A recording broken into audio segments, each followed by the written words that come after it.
Hello, listener, and welcome to a brand new episode of the Keeping Up Appearances podcast, full of opinion, debate, and football trivia with a hint of nostalgia. I'm Callum Murray, and here with me is Sean O'Hara, Bob Gall, and Michael Tosh. They say not to judge a book by its cover, but we might judge a player by their appearance. Let's get into it. You want echoey, do you? I've got it in my locker. I've got it in the locker. Can I just tell you? You have. Can you auto-tune yourself? I'm going to do Believe by Cher next.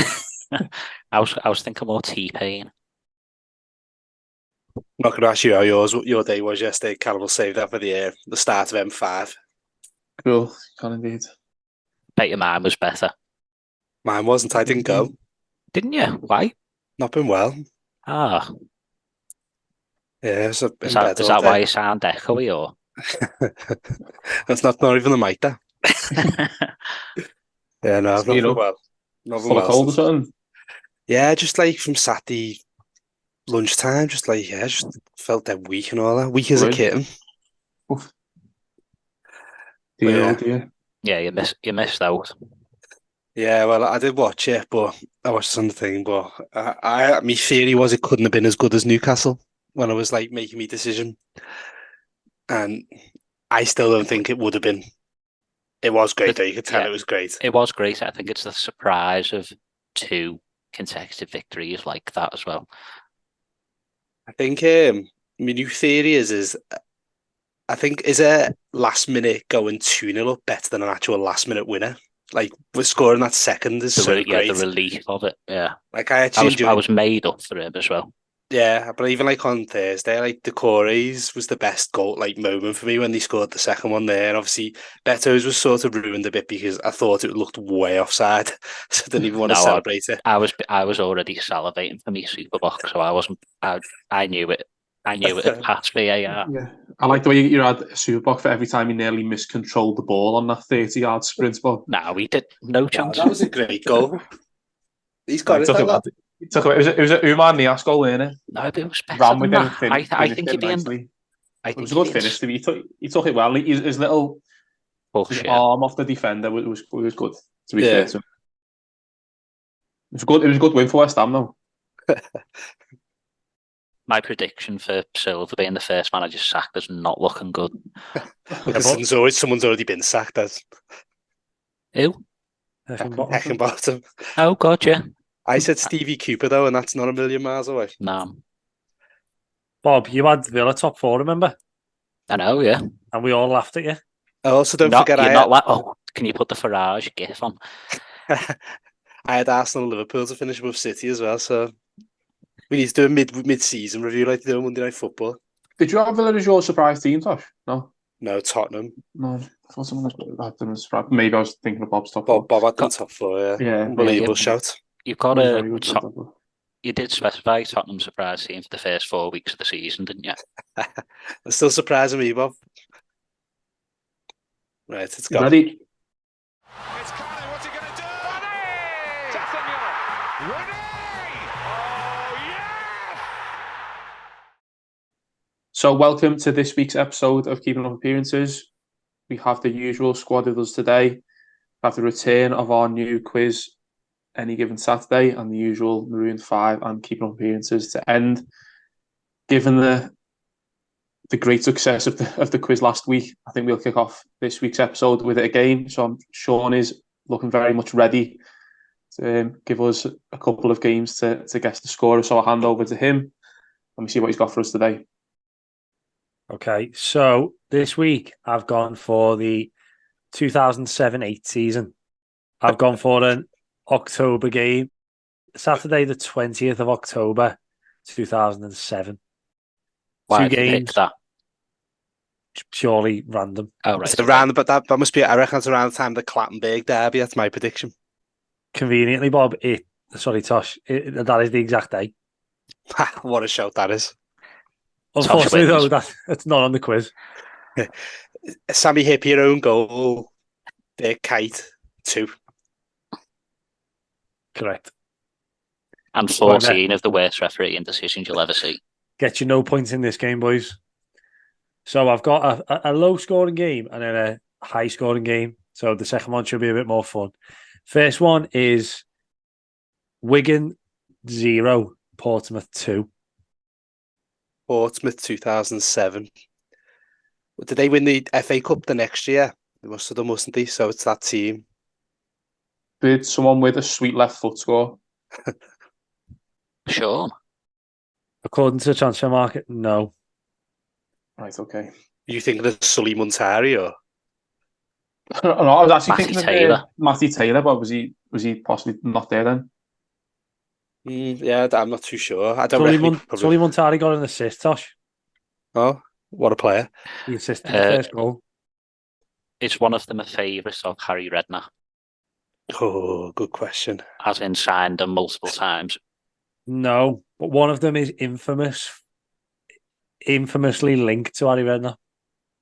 Oh, Did he come I from know. Zimbabwe? He may have done. Does he have a great celebration? Or did he? Yes. I think we know, don't we? Yeah, Go on, Benjani Bob. Mwarawari. Correct. What was it? One of these sort of like that? Yeah. I call it the School of Rock Lawrence celebration. That's what I think he based it did off. as well. Yeah, I think he did. Massive fan. So that's one of the scorers. Was the other scorer a striker? No, Was he a Is there an defender? Everton link? there's not an Everton link. But was he a defender? He is a defender, yeah. Hmm. I'll say it again. There's not an Everton link. Yeah, I was going to say you said that as if there was. Is it Glenn Johnson? It is Glenn Johnson, yeah. Sharp one. Johnson. Okay, so that's the first game done. Benjani and Glenn Johnson for Portsmouth. Our second game is Blackburn 4, Reading 2. Is one of the Blackburn goal scorers Norwegian? No. Does one of them have a name that would be Yeah. appropriate for around this holiday period? Yes, Is it Roque Santa Cruz? Ah, it is. Is the You- Sorry, I'll tell you how many scorers there are. So there's 4 scorers in the game. is the You've got one of them. is one of the Redden players that Bob uses name the other week as Cockney Ryman slang for another word? No. So, Is one of the Reading players a Carrot Top? No. is there an Everton link? Do you know what, Bob? For one of the scorers, there's an Everton link for me and you. So, sorry, everyone listening on to Callum and Tosh, but yeah. unless you're me and Bob, you won't get Speak this link. amongst yourselves. Can I just establish, does that mean he played for Everton or he didn't play for Everton? No, he didn't play for Everton. But me and Bob met him at an Everton match once. Oh, Benny McCarthy. Correct.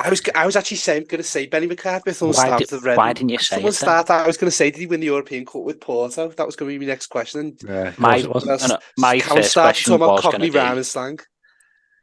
is he a friend of Stephen Pienaar? Is that a euphemism? Sounds like Yeah. Yeah. Um, Right, you got two scorers left. One for Blackburn, one for Reading. so the one for Reading got both. Got both. Who was the other striker? Was he Is he Irish? Irish? Yes, Is it Kevin Doyle? it Yeah. is Kevin Doyle. Good shout. And then so we've got one more scorer for Southampton. No, Southampton. Blackburn. That was last week. Make you think. Is he a, is he a centre mid? Yeah. Is he two guy? No, it was just one guy. Yeah, it was 2 guys. Yeah, well done. We got this did well this week. I know. I thought that was going to be tricky. Although I did obviously realise the scorers were fairly obvious, but We worked That's quite good. well there. Our clues led on to each other. It's Yeah. just the winner should be the person who asked the best question. Like my Santa Claus one. see, I knew he'd throw that in there when it was him. So I'll make up a different reason the winner should win next week based on what my answers. I think consistently Bob gets the most answers though. Yeah, he does. Yeah, to be fair, some good ones. I was listening back last week. Got a couple of good ones. Callum, Thank you you. need to pull your finger out.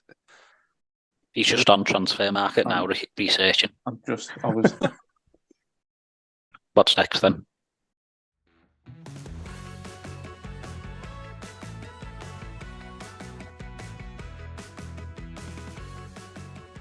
Okay. Is there a little segue that we can go from?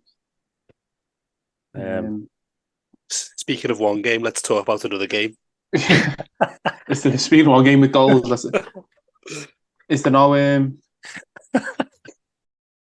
of the goal scorers play for either of Fulham or West Ham? Did Benny McCarthy play for West Ham briefly? He did play for West Ham, yeah.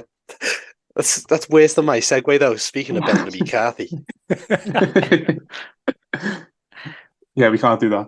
Let's go straight to it.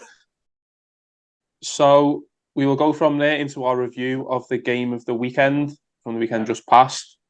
And it was a game packed with goals, possibly a surprise game and result, with a massive Fulham win coming on the back of some good form for them. So any thoughts, Bob?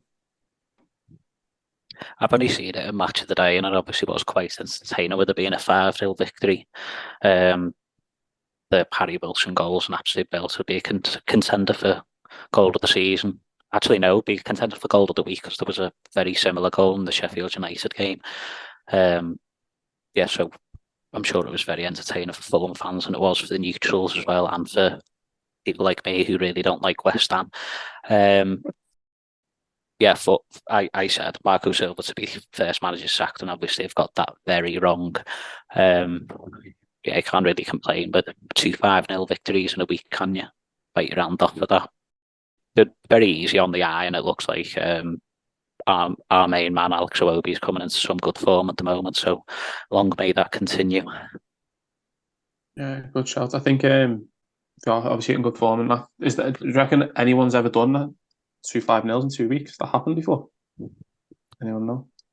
I've no idea. I haven't seen anything.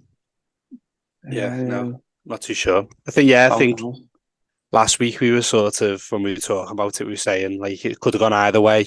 I think I'm similar to Bob. I watched the highlights. Obviously, we were on at the same time as Everton, and I think, it seemed like West Ham were in the game until the first one. They had a couple of chances themselves, and even at 1-2-0, they had a couple of like half chances. Bowen hit one on the turn that he potentially could have done a bit better with, but then he just seemed to absolutely collapse. And I think Fulham looked good value for it. I know last week I think I made a comment about Raul Jimenez not scoring. I think he scored 3 since I've made that comment. So just goes to show I knew absolutely nothing as well, Bob. And so you said, you're very about motivational. Beto. You said something about Beto before Thursday as well. And also I think I said something about West Ham being reasonably solid as well. So that again, that's proved wrong. But yeah, I think it was just one of them, wasn't it? It's one of them. Fulham just obviously in a good moment. I think you talk about Iwobi. He looks like he's playing in like that position where we've seen the best of him from Everton, not just stood out on the wing, sort of drifting inside and getting involved. Bit of a free role. And I think they've got a few nice little players like that. I think I really like that Palina in the middle for them. I think I know he nearly got a big move in the summer. I just can't see him being there next year. He's far too good for Fulham. I think, he looked brilliant. He makes the first goal with a lovely cross for Jimenez. Yeah, and it's one of them, wasn't it? I think once 3-0 up at half time, they're never in danger. It was only really going to go one way that game, and obviously they got a couple more in the second half to consolidate. And as you said, a brilliant goal from Harry Wilson, who's got that in his locker, hasn't he? I just think Fulham, probably for the first time in a while, have actually been quite a likeable team, haven't they? I don't know whether... I don't think I've ever disliked them. No, but I mean, in terms of, not that we haven't liked them, but they're just a bit of a nothing team. At least for me, anyway. But I would feel like they've got quite a decent squad. I think having Iwobi there helps. But then, there can't be anyone that's not happy for Raul Jimenez either. The fact that he's coming back into a bit of form. And then... Tosh, maybe. Yeah, that's true. He's made me look like an absolute mug, so I'm not too happy. I think that Harry Wilson's just quality, isn't he? Did you see that chance before he scored? When he Oh, yeah, when he turned it around Zuma. Yeah, it was so good. Yeah, I wish that had gone in. And, I mean, obviously his goal was great, but that would have been unbelievable as well. I just think, they're quite a likeable team. So I'm quite happy to do them. No, I know what you mean. You've got a lot of like players that you quite like, haven't you? You know, like so say even like Willian, it's just like great, just a great player. He's been a great player. You sort of thought he was done, but he's had a real revival there, hasn't he?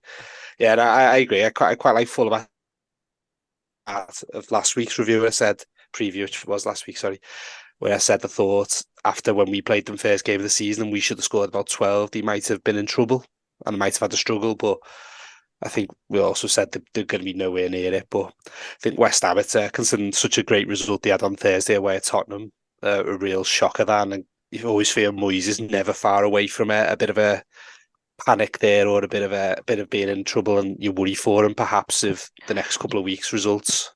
Yeah, it is because he's not like a glamorous manager, and West Ham can't have like that inflated opinion of themselves, haven't they? So as soon as something starts going wrong, they're going to proper pile the pressure on him. Yeah, I think, and you know, we're all quite biased because we quite like Moyes, I think, but yeah, I don't think you can snarl at the job he's done there. He's No, stabilised definitely them. not. And again, you can I can understand West Ham thinking, well, we've signed these players. We were talking last week, you know, Bowen, Paqueta, Kudus, all brilliant footballers. Is Moyes the manager to take them on to that next step? But I think we've all learned as well. Sometimes you've got to be careful what you wish for, haven't you? You know, it doesn't always work out getting them managers who might, in theory, get the best out of them players, but they might not. Do you reckon Fulham's form will continue? Or do you reckon it's a bit of a period? Yeah, you know, you don't know, do you? I can't, you know, they're not going to win 5-0 every game, I'd probably say, but Are they playing Everton Bold next? prediction. yeah, no, I don't know. Obviously, they've had 2 home games. You know, they'll have an away game. Obviously, you'd like to think again soon. So, I don't know. I feel like they'd be one of them sides where they'll be quite streaky. Maybe they'll be, you know, quite good at home, and then they'll probably get a beaten by someone away from home. So, yeah, I think where they are is probably about right, isn't it? Sort of that mid-table, not really going to threaten Europe, you wouldn't think, but will be absolutely nowhere near a fight in the bottom. No, I probably agree. Yeah, I agree that they're not going to win 5-0 each week, and they will have an away game soon. I agree on those points, Sasha. That was good. I'm not saying anything. I pushed the boat out last week and got made to look like a fool, so I'm very much stating the obvious this week. No, I think that, it's a good bit of form. I think Sean's right. They are a likeable team. They've got likeable players. I think it's one of those, because they are kind of just mid-table and not really threatening anyone, you can just kind of watch them without any real emotion and kind of thing. But I think as well, I was looking at the times of the goals. Obviously 3-0 at half time, they make it 5-0. Then I think the week before it was 2-0 at half time, make it 5. I think sometimes when a team's up 3-0 up at half time, they just kind of stop, take the foot off the gas a bit, but to keep going and keep scoring and scoring more, I think is a good sign. Got some of those like exciting attacking players. So yeah, they seem a good side. I think we said last week, well, I think I said last week, possibly both of those teams might be down there towards the bottom half. But yeah, maybe Fulham might just sneak into the top half. West Ham, probably too good to be put into any kind of battle. But yeah, Moyes has probably done as much as he can with West Ham, I think. I mean, he's done a great job. I think West Ham fans should be forever grateful for him. Like, I don't think they can moan at him too much. But he's probably just taken them as far as he can take them now, I would say. I think he's photoshopped that. What's this? Have you not seen the picture? No. You're probably going to have to cut it out, but Can someone send me it? yeah, I'll send you it now. It's Then very funny. There's the original. there's some very good gifs and memes about it as well, so it's worth having a chuckle at. Good one. Yeah, but all the listeners enjoying this part as well. It's the best part. Sean can decide if it's safe to talk about. There's too much dead air, I think, in that segment. Yeah, get rid of the last 2 minutes. Yeah, link it back from Get rid of anything that was me not saying Fulham have got an away game and not going to win 5-0 every game. That's all I want on my hand staying in. Hey, is that real? Nah, the original's like someone put the original underneath it. I think he's Oh, so is he taking that from like someone's social media, but it's been edited? I don't know, you know. Nah, if you think you want it, I had the same reaction. So yeah, what do you mean, Cal? If you do what on it? there was under when I seen it underneath there was like here's the original kind of thing. You've Like, spent a proper- bit too much time looking at this, Cal. Yeah, I have. Yeah, it's like McNizzy, mate.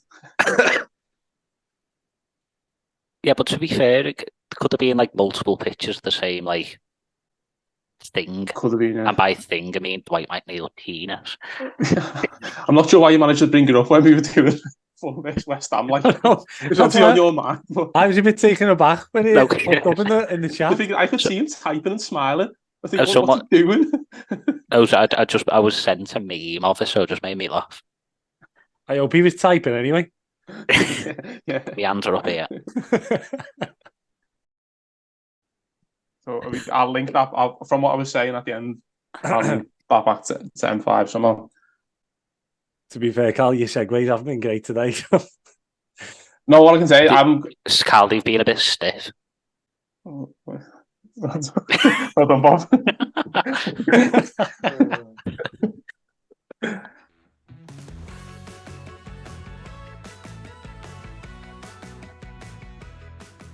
But like Bob, I did not see the game live yesterday. I managed to watch the highlights as I was actually in Madrid all day yesterday for the Atletico Madrid versus Almeria game, which was a very good experience. But before going on to that, I will hand you over to Tosh to introduce our Marooned 5 for this week. Here's Cal, thank you. Just to quickly announce the winner from last week. So Bob managed to get his first victory and his first submission onto the island. So JJ Kocher for the streets won't forget, a very worthy winner going to join the Derby squad of 078, Jason Kumas and the rest of the crew on the island. This week's one, slightly different. We're going to base it on, as Callum just hinted at, Callum's experience this week. So Callum, do you want to just talk us through your day yesterday? Yeah, so yesterday I was invited to go watch Atletico Madrid versus Almeria at Atletico's new stadium in a VIP box. So it was a very good experience. It was game was decent. The stadium was unbelievable. It's like a brand new stadium. To be honest, I think it's too big for them really. Possibly it was maybe just the game, but Is that why you were invited? they didn't fill it. Possibly, yeah. They didn't fill it. It was a lot of empty seats, and it's very kind of like an open stadium. Maybe that's just like European. Maybe it's kind of not used to that. Those kind of stadiums in England as much. Possibly some of the new ones are. I couldn't help but think when I was sitting in there, I hope Bramley Moore is not like this. It was just too open and too nice. But I mean, yeah, to be in, yeah, I know. Yeah, well, yeah, true. You have to cut that out, Sean. To be in the VIP box was amazing. It was a great experience. The football was kind of secondary, to be fair. Just to be in there and get unlimited food, drinks, everything else, before and after the game. Obviously, great seats, unbelievable view. It's definitely one to remember. Why were you there again? We won a tournament at Man City in the summer for the second year running. So last year we won it, and last year we won it and went to spend a few days at Portugal's national training centre, which was great. And yeah, this time the prize was to go to a European game, and we picked the Atletico Madrid one. So yeah, all paid for, flights, hotel, everything else, and the VIP box. So yeah, definitely a good 24 hours. Refreshments must have been wasted on you, though. Yeah, there's a couple of 0% being sunk and Fanta Limon, so that's not a waste, Cal. Yeah, say what you will, Bob. Yeah, that was good. Great. Well, linking to that then, this week's Marooned 5 is going to be based on a football experience we'd love to sample. So we're going to take Callum's as the obvious one because he's just done it. So going to watch Atletico Madrid at their brand new home ground. And we're all going to talk about something we'd love to do, a bit of a bucket list footballing experience, you might call it. So this week we will start with Bob. What would your experience or something you'd like to do? As Callum mentioned, the Spanish ground, I would have said go to see El Clasico and see Messi, Suarez, Bale and Ronaldo score, but I've already done that, so it's ticked off the bucket list. So I'll go relatively tame and obvious. Well, I suppose it's not tame. I'm going to sound really stupid now for using the word tame and say forward my suggestion of the Old Firm, but specifically a cup final, because I think that'd be absolute chaos. I think the atmosphere would just be incredible. There'll probably be a couple of straighteners inside and outside the ground, so it'd be quite an interesting experience. And I'd assume Celtic could win, so we'd all be in a good mood. Yeah, very good. I was going to ask you, would you rather be in the Celtic or the Rangers end? Yeah, I think it's different now, isn't it? Obviously, with the old firms at the moment, that they're in the league, they're not having any away fans, are they? Or very limited away fans, so it sort of does taint the atmosphere a bit. But I suppose a cup final, yeah, they would have to be a half and half split. That would be lively, wouldn't it? Be great. Yeah. My other idea was the Hamburg derby that popped up into my head because of that calamitous own goal from a couple of weeks ago. But I'd probably say an Old Firm Cup final is slightly more realistic. See, Yeah. I'll be honest. I think it's going to probably be a theme for like all of yours. Mine's totally different. But do you know, like all these big scary derbies, they're just not my cup of tea. I just want to go to a nice footy match. I don't like all that when everyone's like getting all angry and that. Not for me, that Bob. Well, you said no to going on yesterday as well, so Well, couldn't even stomach Everton against Chelsea. no, it's more that I've got a house that's about to collapse that I need to fix. Boring. I think it's a good shout, but that's something I'd love to do as well. I think I've never been to Celtic Park, so even just to Haven't no, just to go there. I have been to Hamburg though, Hamburg's ground and St. Pauli's ground, but yeah, no, I'd love to experience that. That'd be pretty good. Sean, what would yours be? You hinted at yours there that yours would be a bit different, so we'll jump to yours. Well, it's different in one way and similar in another because I never thought I'd see the day that two of our bucket list experiences would take place in Scotland. But it appears they are. But unlike Bob going for the Old Firm, mine's a very, very specific event that I want to be a part of.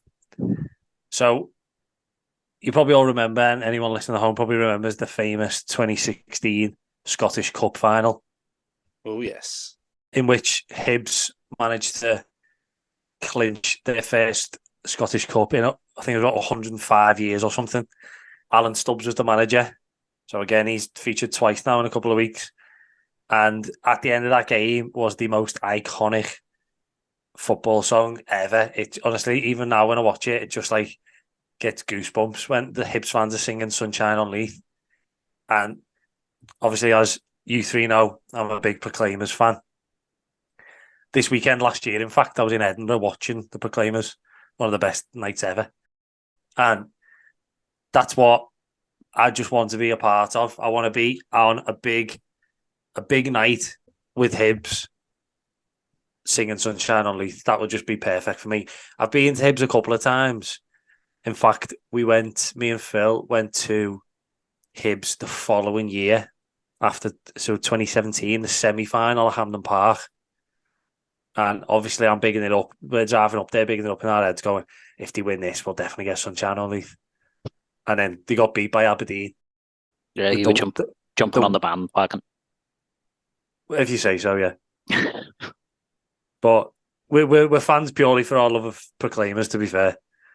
But one thing I will remember from that day is Grant Holt had one of the best individual performances I've ever seen. He was unbelievable. Are you just saying that because he's a wrestler as well? Yeah. What a player. But who was he playing for Aberdeen? No, he's playing for Hibs. Oh. He came on, scored one, set one up as well. He was unbelievable. We got robbed of it that day, and I'd love to be at like a big cup final or a big occasion like that and get Sunshine on Leith with all the Hibs fans. I just think that'd be like combining two of my passions. I think that would be boss. Yeah, if I remember right, just before they were singing that, weren't they all getting on the pitch to try and get to the Rangers fans? So there was a bit of angst, wasn't there? Like there was a pitch invasion, wasn't there? Yeah, but I'd have been singing other Proclaimer songs. I wouldn't have been like, I wouldn't have been getting on the pitch. I'd have been singing I'm on my way or something. No, I actually watched that game for some reason because I don't really watch too much of the Scottish football, but I do remember that, and I enjoyed the pitch invasion just as much. So, but no, it's a good one. But you've sort of seen it already. So, how bucket list it is. Have I seen it already? Seen them singing it, haven't you? You've seen the Proclaimers singing it. I mean, you basically ticked all the What? boxes there. Bob seen the Old Firm? No, he hasn't. So No, so but I'm he allowed means to. like I haven't been to an Old Firm game live. You've I been to haven't- see the Proclaimers and you've been to see Hibs, so you've done them two And he separately. sung Sunshine and Leith with loads of Hibs fans. So that's the same thing, is it? Yeah. Same ingredient. Oh, Yeah, all right. Well, I've got a reserve, and I'll bring it up at the end then if that's a big problem. Oh, well, yeah, it's as you mentioned at the start. So you've got your pick of to the thing. I could go and watch Hibs tomorrow if I wanted to. You could, play but the Are you playing reserve, tomorrow? Thursday maybe. I don't know. the reserve Sunshine on Leith for the big games. No, they don't. Yes, they do. They sung it. They weren't going to sing it against Villa in the UEFA Cup, but they did. But it was like Oh. even then they were going to reserve that. But that's like the biggest game they've had in years. Did they not put it on every game? No. No. I didn't know Otherwise, that. I'd have sung it, wouldn't I? They only do it on like a big occasion, like a big win. Fair play. Yeah, I've learned something then. I thought it was like Everton play Spirits of the Blues 15 times a day for a game. Oh no. Because again, there was another time me and Phil drove to Edinburgh one night for a Europa League qualifier. We drove there and back in one night against Ole Gunnar Solskjaer's Molde. And they drew 0-0. And no Sunshine on Leith, no goals. Haaland actually played for Molde then, though. There's a little fact for you. Did he sing Sunshine on Leith? No, he actually didn't play. He was in the squad. What So, a yeah. story. I know You'll I'm not write going to that win down, this. Sean. I know I'm not going to win this week, but I'm not going to pretend I want to go and watch like the Milan derby. I'm not going to be bothered. That all I want is I'm a simple man with simple pleasures, and I want to sing one of my favourite songs with all the Hibs fans. I just think that'd be boss. I'll give you that. It is a great song.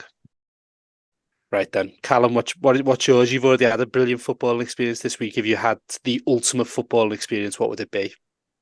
I would say going to a Boca game, sort of a big Boca game, would be sort of my choice. I think you see clips of it and you see videos on social media or whatever, and I think it's just such a different fan experience than what we're used to. So the culture and everything else, I just think it would just be just very exciting and sort of like a spectacle, like to see, but also just like to be involved in. And yeah, I just think it's so different to what we're used to, and like the singing and everything about it is just not what we do. I mean, we boo maybe more than we sing, but yeah, I just think it's exciting how like passionate they are and stuff, and even like the stadiums are just like massive sort of old school, just big concrete kind of monuments, and yeah, possibly doesn't even look safe. And even with like the numbers are in there, I don't think you wouldn't be around that number of people very often in a sporting event. So I think just to be in the middle of that with everything about it, the singing, the drums, I don't even know, like you will have seen it if you've seen like what games, like the tape. Like drape the cross and stuff, and everything like they're doing with that and stuff. I just think it looks unbelievable. I think it would just be unbelievable to be inside it, and like so different. Like I mean, like the Old Firm is fantastic, but in terms of like I think like the other games, in terms of like big experiences, it probably wouldn't be that different to maybe some like Everton games that you go to, or other games that you'd go to in England or whatever, or even in Europe. More sectarian abuse. Yeah, maybe. But even in Europe, the atmosphere might not be too different, quite similar. But I just think over there, it's just a completely different experience. And like the relationship with the club seems to be like so different. So yeah, my shot would be going to a Boca game, and I think that's probably like a bucket list for a lot of people. And as you said, it's maybe not totally achievable.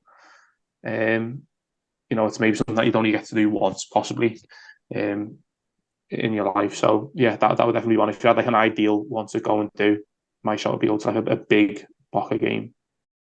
Yeah, to be honest, it was my one as well. We discussed it before. It was the one I'd love to go and see. And I'd love to go and see. I love Boca, and Boca my favourite, obviously, for Maradona. But I think I'd also love to go and see River Plate as well, near ground, the Monumental. Mm-hmm. And I'd love to watch them play. But I think, as Sean hinted at before, I think the violence would be too much for me again. I think they're not allowed away fans in Argentina at the moment. Do you remember a couple of years ago when they were playing each other in the Copa Libertadores final, and they had to call the game off because of like tear gassing and all stuff like that? Did they move to Madrid? It did. I actually, I know somebody who went to that one who lives in Madrid, and they went to that. What they went to that, they were able to get a ticket. It was at the Bernabeu. Oh. But yeah, I had a friend, Billy, who went to a Boca game about 3-4 years ago. And they're like, even then, it's dead hard to get tickets. You got it through like an Airbnb. You had to go with someone who like took you like as a guide the whole day. You said, as you said, Callum, just the atmosphere and just everything's just unbelievable. It is just a completely different game. You've seen, even when Argentina won the World Cup last year, the celebrations and like for all that. And I think the Argentinians do it differently. And I think it's certainly that's something I think I will do, is go and see a football match in Argentina. I think that's one of my dreams. So yeah, I completely agree with you there. I think it would just be incredible to go and experience that, because I think, as you say, it would just be so different to anything we've ever seen in a football match. Aaron, else got any thoughts? Pretty solid option, like. Yeah, I think it's probably like, I've got a feeling that's probably going to win it, to be fair. I think it's a lot of people would. The Proclaimers big in Argentina? Should be. The Proclaimers aren't big in Scotland, so. I think my sister and brother-in-law have been to a game at Boca. Yeah. And there's someone I was don't know whether I don't know where they have. I'll ask them now. Okay, a lad who plays for our team as well. He went last year. He did like a bit of a tour of South America, went to a few games. Yeah, I think great. I think mine, then linked to mine, then lastly, as I went last because I was going to say what Callum said as well. The couple of options that were my backup ones really were like Lincoln's football history. I think I'd love to go, similar to Callum, I'd love to go to Brazil and watch a game at the Maracana. I think I'd want to watch a Brazil match there. And I think back to like when the World Cup was held there in 2014 and like seeing a Brazil World Cup at a ground for like 100,000 Brazil fans. I think that'd just be unbelievable. But in quite the opposite to what Sean said, the option I'm going to go for is Asarai, just purely for the anger. You went off then? Oh no! Yeah, we just heard you say Asarai, which was quite good. Related to Dwight McNeil's Stiffy before.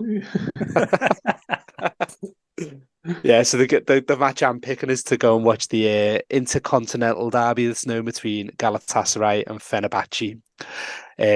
Again, just purely for the anger, the fighting, everything about it. I think I remember watching a documentary when I was really young, like not knowing anything about it, even like probably not even knowing it was just on what was on at ESPN Classic. And just like the day before, like they have to close like motorways and stuff like that, just because of how like the fans walking up and stuff. There's like histories of like games being called off because they're throwing plastic bottles onto the pitch. Graham Souness famously planting the flag in the middle of the pitch for Galatasaray and like nearly causing a riot. I think, just so I'd love to see that, but I think in reality I'd be far too scared to go to that match. I think I'd like need to be in a hospitality box like Callum was, but or just take Mitchell for protection. Yeah, Mitchell had a Galatasaray shirt, didn't he? Apparently, I was looking into it a bit. I think Galatasaray are like the upper class team. I think Fenerbahce are the more sort of lower middle class and slightly less successful. So I think that they're more the Everton of the derby. So Callum's going to Galatasaray then. Yeah. I think it's interesting as well. It's called the Intercontinental Derby because they're on both sides of the river in Istanbul. So one's actually in Asia, one's actually in Europe. Which actually adds an element to it. And I always had it in my head that one was like sort of they followed different religions, but apparently that's not true. So I always thought that added to it, but apparently that they actually fans of mixed religions. But yeah, I just think when you see like pictures on the telly, the atmosphere. I mean, like you always see stuff. I remember a few years ago seeing something like of an under like 15s match between the two teams. Had like hundreds of fans on the sidelines with flares and all that sort of stuff. I'm all in favour of that sort of stuff. So as I would have gone Boca like Callum, but yeah, I think I'd also love to watch from afar and a safe place, Galatasaray, Fenerbahce, at either of the grounds, and that doesn't particularly bother me. Yeah, no, I think that's a good chance. I think that again is like another classical like bucket list game. Again, I think because I think like with the Boca, I think it should be very different. It's what we would know, and I think like culture and that, and yeah, I just think I know we say like our atmospheres are great, and we've been to games where the atmosphere has been unbelievable. But I just think in a different way, and I think like as you say, just being like almost like being outside the stadium, like in and around the game, would be an experience in itself. Yeah, and then like being in there and like with like a cauldron kind of thing. So yeah, I think that's a good shout. I think that could go close with Boca. I think that might even win, but yeah, I think that's a good shout. You're going to say something there, Bob? Sorry. Yeah, I don't know why I didn't think about this before, but could we not just have as a suggestion Everton winning something? Something I'd quite like to experience. Let's be realistic. It's got to be a bit realistic. I suppose. You've got to go somewhere in between, going up to Scotland or going to Argentina. Speaking of realistic, do you want to hear me wild card? Yeah, go on. Yeah, go on. So, weirdly, I'll tell you how I got there. I was watching a film on Amazon Prime the other day, like a Christmas film, starring Asa Butterfield. It's absolutely terrible, that film. No, it is not. Oh, it's so bad. Take that back, Rob. What's the film? It's called Your Christmas or Mine. Yeah, it's great. That's awful. It isn't. Don't listen to him. They've got a second one that came out last week. It's Boss. Watch it. I'm torn. I'm getting those. conflicting views. I don't know how to watch it now. You just trust more. Bob. Yeah, I was going to say, so she won't be watching it. But anyway, Asa Butterfield is in it.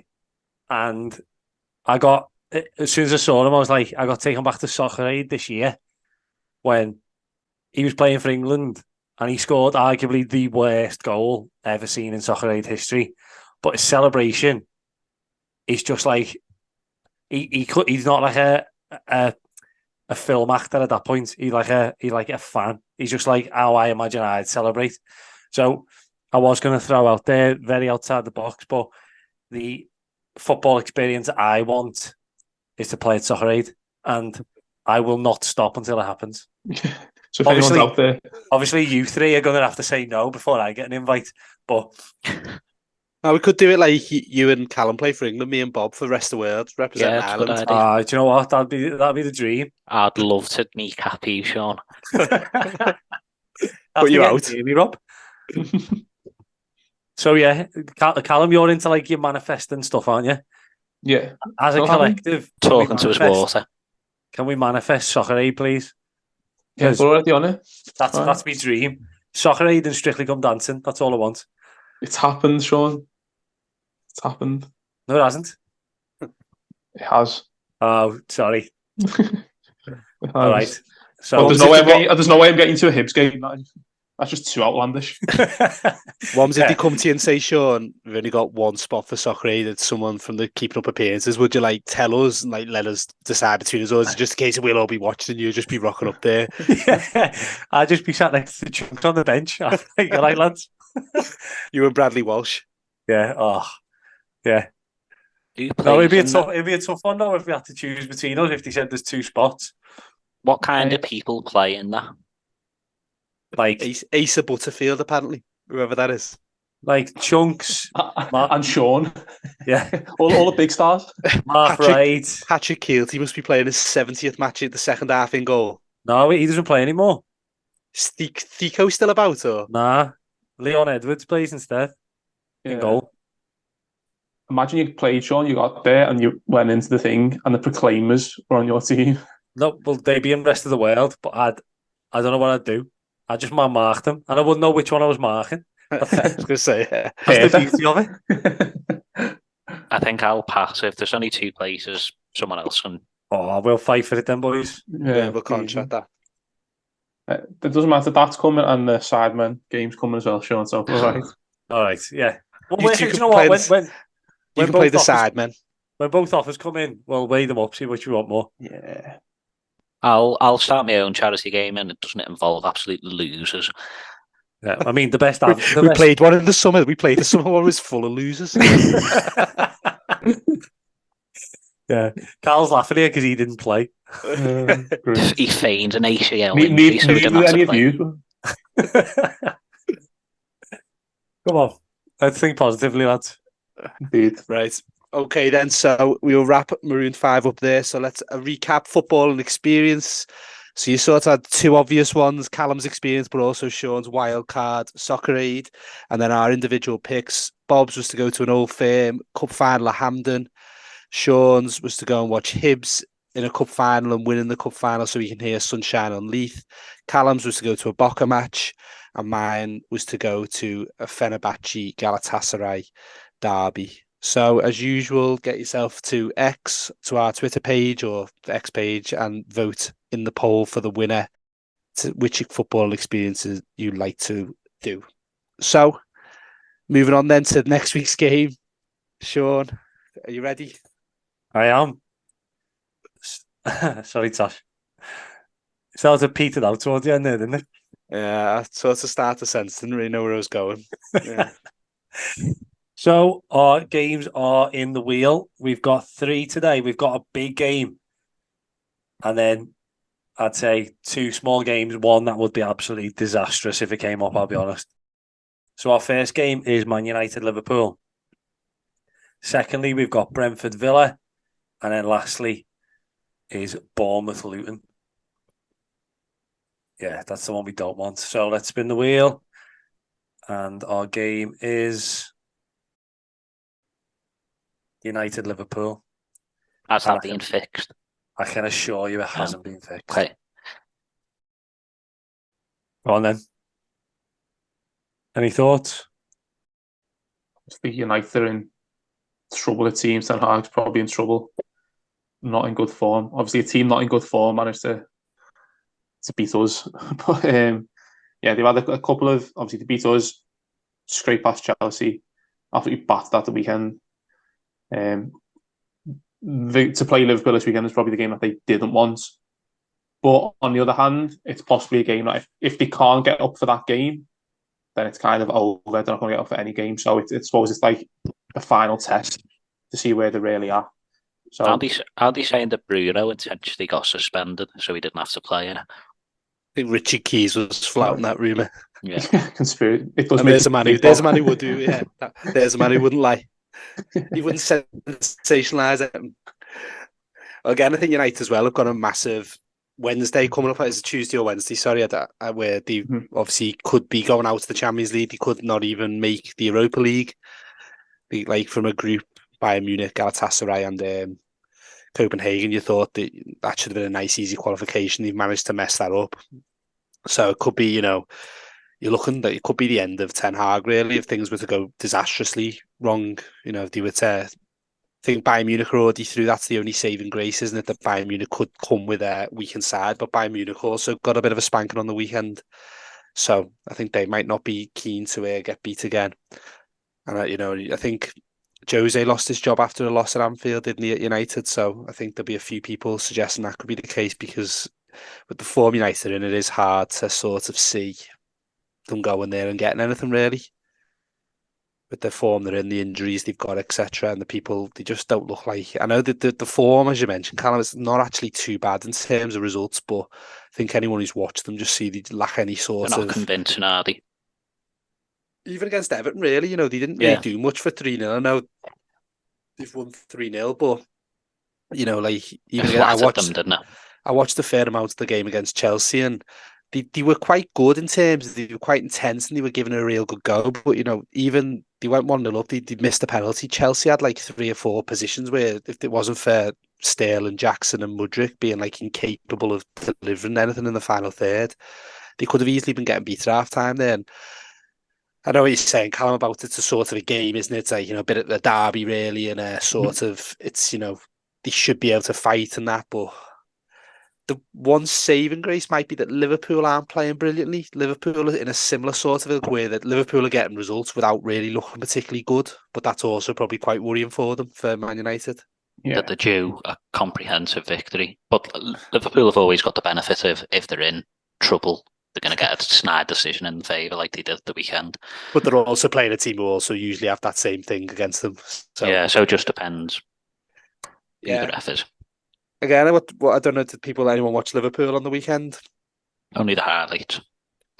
Yeah, again, they weren't particularly good again. They've just got to this way, which I think they were like the year they won the league. The first half of the season, they obviously raced into a massive lead, but a lot of last-minute winners. And I seen a stat the other day, they've now scored, I think under Klopp have scored more last-minute winners than United did in Fergie's time or something like that, or something along them lines. They just seem to win a lot of games late, and I think they're very much within the title race and got a really good chance. Yeah. And again, that's at the moment of probably worrying things for people who don't want them to win it. They're not particularly playing that well. And, you know, like even someone like Salah's, like, don't think you've not many games this year. I've watched him and thought he's been brilliant, but he's still scored an incredible amount of goals, and he's turned himself into that sort of poacher and goal scorer, and that's a worrying sign for anyone because he can just score a goal out of nothing. What's annoying though, I'd say, is, do you know, like the way you're saying Liverpool and United aren't playing particularly well? It's one of those where, like, when this game happens, let's say Liverpool batter them, no one will go, yeah, but United are terrible. It'll be Liverpool just battered United. It'll be like the biggest confidence boost ever, and it's all anyone will be talking about, despite the fact United are garbage. You know what I mean? No, I think Yeah. there will be a bit of that. Well, I suppose there'll be all the headlines, but from the Liverpool side of things, it's like, Oh, we yeah. beat United. Do you know what I mean? But it doesn't really It's never matter. taken into account, is it? In the big rivalries and the derbies, you don't really care, do you? No. I think as well, I think Liverpool, it's where we could do with a Liverpool fan on the podcast sometimes, because I think, like, from my memory, they actually haven't got, considered how, like, dominant the last 7-8 years they've been over United in terms of league position. They don't seem to, apart from obviously last year they battered them, but, you know, they seem to always be quite close, and they've won a couple. Like, I remember when, was it the year they won the league, or there was one where Mourinho got the sack and there was one where Salah scored. They seem to be 2 years in a row, but like before that, they hadn't seemed to have a great record at Old Trafford, and they hadn't really won away there until, like, they give them a good beating. I think there's a frustration sometimes in Liverpool that they don't put United away as much as they maybe should, because, you know, since Fergie left, Liverpool have been the superior team, barring 1 or 2 years, haven't they? So yeah, I think you're right, Sean. I know what you mean by that. That would the media go into overdrive, but I think it might not be as much because I think the media's already got that sort of Ten Hag thing, hasn't it? So as soon as Liverpool were to beat them, I think the discussion would naturally go to how long's Ten Hag got left, really, because, yeah, I don't know. It's just be interesting. You still see a lot of the ex-players. I think, like, Gary Neville still saying he needs to be given to the end of the season. I think Rio Ferdinand on TalkSport today was saying something similar. But I think if they were to get 2 big beatings this week, I think things can change very quickly. I just think, though, I know I feel like it's pointless saying it because it's like the argument you've heard now for the past 5 years, but at what point does it actually stop? And do they just go, we're going to persevere with him, we'll have a rough couple of years when we get rid of all the deadwood? Do you know what I mean? I just don't understand why we still keep having this conversation, because it hasn't changed since Ferguson left, has it? No, I think the problem is that you just can't get rid of the deadwood. I think like that's, you know, it's the same. We saw a similar thing on a smaller scale with Everton, where it's taken us the last year or so to get rid of all these people on wages. Like, so, you know, like at Man United, you know, Martial's now seeing out the end of his contract. They've said it was in the news today or yesterday. He's going to not renew his contract, but he's had like 3 different ends to his Man United career, and he just can't get rid. And the players have got all the power, where, you know, they've got people like Casemiro and Varane who they've given massive contracts to on massive amounts of money, and, you know, they're going to outlast the manager, aren't they? So, you know, they know it. Like, I don't really know what's going on with Casemiro, but Varane's must have clearly fell out with him. But Varane knows he's going to be there probably longer than Ten Hag if he wants to be, unless he's desperate to get out. And I think for someone like United, it's now they need that, getting that Klopp or that Guardiola, and that's what they've tried with Ten Hag, but it looks like it isn't working. And they need a bit more of a vision, I think, don't they, of a design of how they get themselves out of this situation, rather than, let's go with this manager and just hope he turns this rabble of players around, when it looks like that's impossible to do with the way it's worked with Jose, Ollie and Ten Hag now. Yeah, I thought, I don't know if anyone watches that Gary Neville Stick to Football, when he made the point about Martial this week, when he said the reason they've not sold him is because they're terrified he'll go and be good somewhere else. I did see that, yeah. And, like, it just shows you, doesn't it, how, like, they know they're not getting anything out of him, but rather than let him go to a European rival and then him end up knocking them out or something, they're just keeping hold of him. And I just think that's a bit of a sign in of what this club's become. Just like, they're just harbouring all these players because they've got big names, but they're not benefiting the team at all. And it just seems mad, doesn't it? Like, but, you know, even just from a business sense, they've now paid his contract out. Like, you know, you've given him this money, and then they're also not going to get a transfer fee now. Said, like, he could go in January, but, you know, if you're a club who wants him, you might as well wait till the summer, mightn't you, and get him on a free. Yeah. Yeah, I did see that. I thought that was interesting when he said that, but it's just no way to run something, isn't it? Or keep that player on because I think he's one of the highest earners as well. Yeah, well, he will be, won't he? Yeah. Yeah, I've seen something. I've read something. I think they're like the five highest earners, like Casemiro, Varane, Rashford, Martial, and someone else. Not maybe Fernandez, but yeah, I think even like Rashford, like he looks like the worst player the last few times. I thought even at Goodison, I know he scored a penalty, he was absolutely dreadful, and then I can't remember which game it was after that, when he was at Newcastle, where it showed like the way Gordon was outworking him and stuff like that. Just real bad mess Man United at the moment. But should we get some predictions anyway? Yep. Go on, Callum, you seem keen.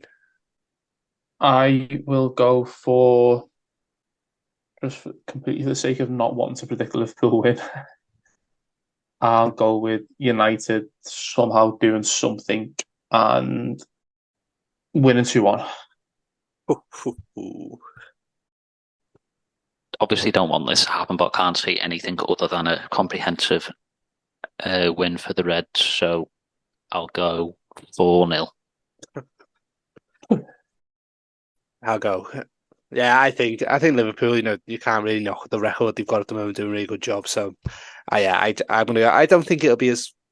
I could easily see 4-0. To be honest, I think it might be one of them where United hold them out for a bit, maybe even like 0-0 at half time or something. But I'll go for 2-0 Liverpool. I don't think United will score. I'm going to throw the cat amongst the pigeons. Well, not too much, but I'm going to go 3-2 Liverpool. Because I don't think Liverpool are particularly solid at the back. They seem to be shipping goals even against the littler teams. Yeah, they are conceding. So, yeah, 3-2. 3-2's made for a last-minute pen as well, isn't it? Oh, yeah, that's true, yeah. What a story that is. Or like 2-1 down in the 87th minute or something, Yeah. like they were. Yeah. I wouldn't like that. I'd rather just win 4-0, to be honest. Same here. Well, look forward to that match then. And now we'll move on to get our magic number for keeping up appearances. Should be lots of choice for this one, to be fair, shouldn't be? But me and Bob will still end up picking the same one. But Right, so the usual here, we've got between 50 and 450, and we're hoping to get as close as we can to our target number, which this week is 165. interesting one. Are we saying current players allowed? I think for these two teams, though, that's not. You don't have to have been at either of these two teams for too long. I don't think to get that. Yeah, with a number of cup runs and With stuff. cups and everything. Yeah, that's if you're playing 50 games a season, potentially there 3 years. Yeah. Do we have a similar number for Liverpool? No, we didn't. So I think the number last time we had Liverpool. I can't even remember when we did that. Oh, was it the Derby? The lost episode. Oh, the Derby, yeah. Yeah, and the lost episode was like 60 or something on it. Was it? And then the Derby was Not quite a going lot. Nicky Barnby again, then. It was 260 for the Derby, actually. 3.5, 4 seasons. Anyone got a song link? Maybe someone you really want to see live, linking in with Maroon 5? Maroon 5. Yeah, just for Tosh. Sugar, please. Why as Sunshine only? Yeah, should be that, really. Very good shout. Okay, so our song this week, while you're waiting, hopefully you'll still be able to play at the end of it, because I normally cry when I listen to this song. So hopefully you move your pad out the way so you don't get all your paper all wet. Have a little listen to the Proclaimers, Sunshine on Leith, and when you're done, come back and we'll hear our answers. Enjoy.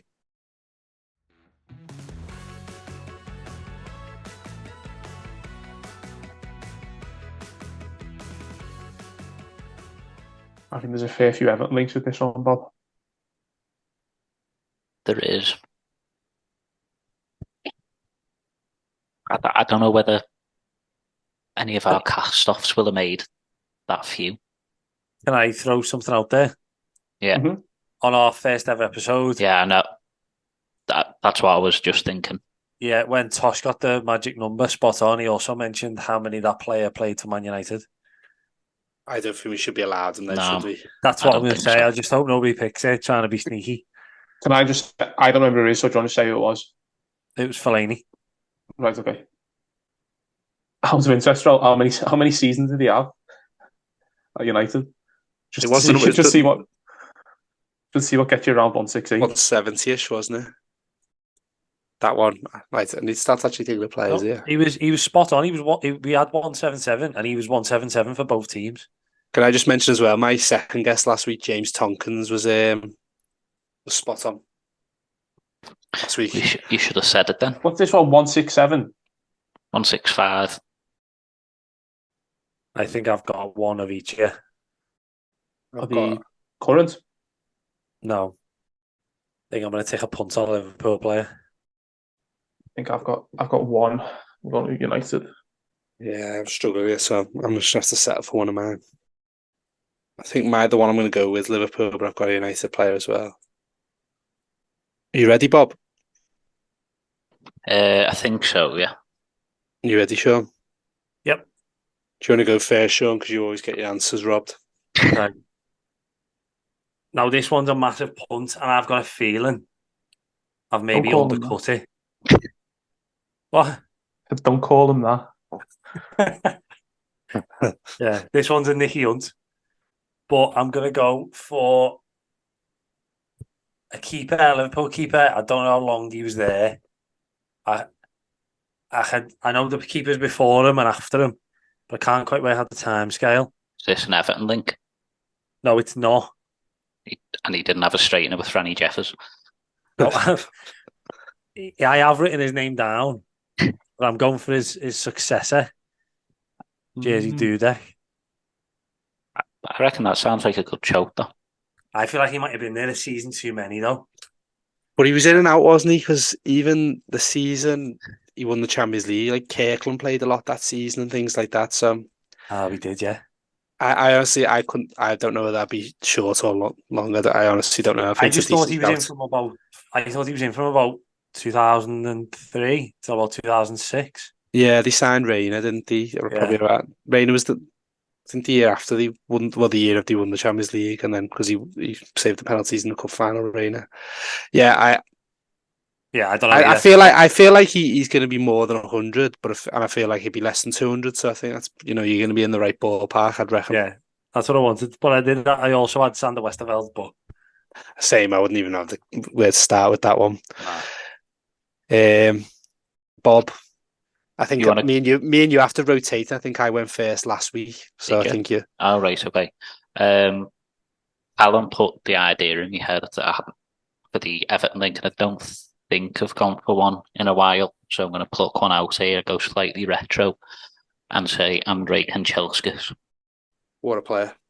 Yeah, I thought he was. I think he was only at Everton for like. What a player he was, by the way. What? What are you laughing at? That was it. There's something to tweet or something, wasn't it? The tweet, yeah. it couldn't have gone better, that Cal. Great. I don't know. I don't get it. No, it's just that thing. It's always the same with what a player he was. By the way, I always remember right. me and our Dominic always laughed. There was like it was on the Football Cliches podcast, and they were talking about they were at the snooker, and they always say that same thing. Like when you go to a football match, the co-commentator will say something like in the stand, and what a striker he was. By the way, Yeah. there's one where there was a jockey in the audience at the Crucible, and John Parrott says something like, "What a horse that was." By the way.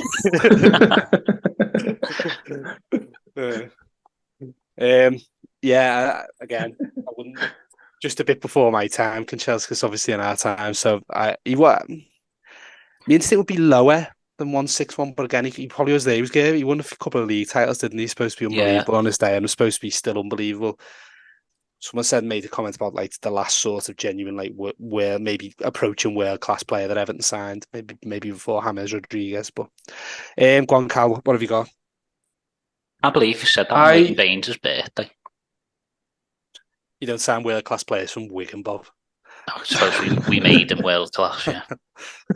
Weirdly as well, Bob, wasn't that the day when Leighton Baines came to watch us with Steve McLaren Wasn't that the day we met Benny McCarthy? That's It all comes unbelievable, together, that, doesn't Sean. it? Yeah, it's all tied together. Plans, some might say, this podcast. I wouldn't. Yeah, Sean whinging the other Doesn't day. sound it.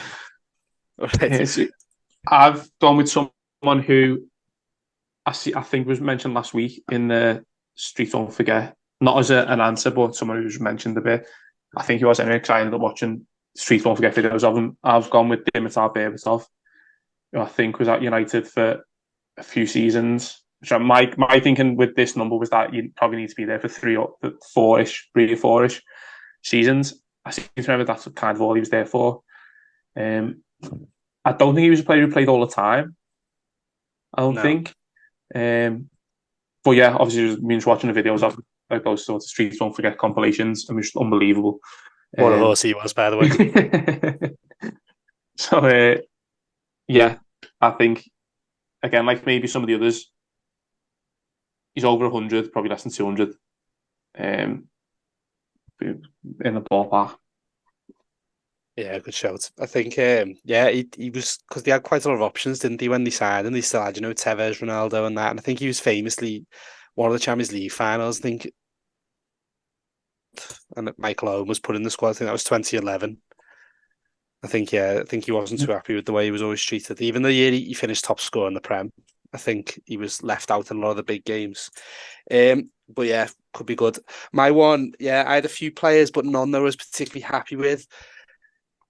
Yeah, United, I was sort of thinking Johnny Evans, maybe obviously 2 spells, but that first one, but I think he was probably not enough, but I don't know. A current player, I was thinking maybe Bruno Fernandes is up at that range now. He seems to have been there 4-ish years. And then my other older one was maybe someone like Dwight York, who was probably only there about 3-4 years, let go quite early. He was only there just, I think he joined the year off the treble. But the answer I'm going for is actually a Liverpool one. And I'm going to go for Mascherano. Yeah, again, in my head, just there, that time would have been, like they were going reasonably far in the Champions League, etc. But again, might be slightly less. I'm not too sure. You muted, Sean. Sorry, I've just been shaking my head. I had my second option. I've just checked, and I'm so annoyed. I've just checked it. What was your second option? Chicharito. Oh, good name. I'm so annoyed. But Have you not checked any of the others, or? no, because I just thought I've got in. I probably shouldn't have checked them because It takes me 4 hours. You're checking all of your second choice. Anyway, I've checked. I'm in the process of checking 3 of them now, so I'll have it done soon. You just keep checking all the ones you didn't say, Sean. Okay, that's sad. Can I get the photo? Sorry. I got my Raz cap this week for Bobo. I didn't have you down as a Razcap guy. I was looking, I've got 3 Raz caps. I didn't think, honestly, how many times would you have said Tosh has been the Raz? No way have you been 3 times. A lot about me you don't know, Sean. Yeah. Last week proved that. I never bought any of them. Soz. I didn't steal them. Right, just give me 30 seconds. I just need to do some calculate. Oh, sorry, yeah. Right. Done. You mentioned Dwight York before. Me, I was saying he's a possible. Why? So someone checked him? No one said. I haven't checked him, but my dad accidentally called Dwight McNeil Dwight York yesterday. It really made me laugh. Don't know why I found it so funny, but he's clearly losing his marbles. Results are in. So then, another good week for guessing, all within 30. So again, the people who are accusing of us of all cheating are going to be bringing that up again, I would have thought. In 4th place this week with 139 appearances, so 26 out, was Javier Mascherano. So 4th place for me this week, which means there might be a new leader at the top. 3rd place with 186 and 21 out, Jerzy Dudek. Come on. Still a good Dying for guess, the though, Sean. top two. You'll get there. In second place with 149, so 16 out, was Dimitar Berbatov, which means, which has become quite a running theme recently. Bob wins it with another brilliant guess. Kanchelskis 161, so just 4 out. Bob rattling off some single figures out there, unbelievable. Very good guess. That one. It's the Everton link. Everton never fail. So, fantastic guesses. Okay, let's quickly turn then to our updated league table. For the first time all season, I think, we've got a brand new leader at the top. Bob currently sitting pretty on 52 points. Tosh is in second place on 50. Callum in third on 46. And Sean still bottom on 38. Won't last long, Tosh, don't worry. Bob, you're in scintillating form. I know, unbelievable. Just like the Toffees. That's it. You do well when the Toffees do well. I've always said that. And I think we should do some points deductions like the Toffees as well, Percy. I'll get a banner with corrupt on and Sean's face. Yeah. In fairness. That's all. Can you get the photo of me, Sean, with this, please? Can you change the photo? You actually want one?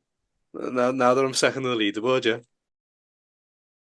So that is all we have time for today's episode of Keeping Up Appearances. We had a great quiz at the start, some excellent shouts and some good teamwork.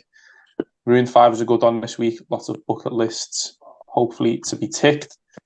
And another fantastic week for Bob in Keeping Up Appearances, which takes him top of the table. Let's see if he can ride out and withstand the pressure of being chased. We'll see you next week.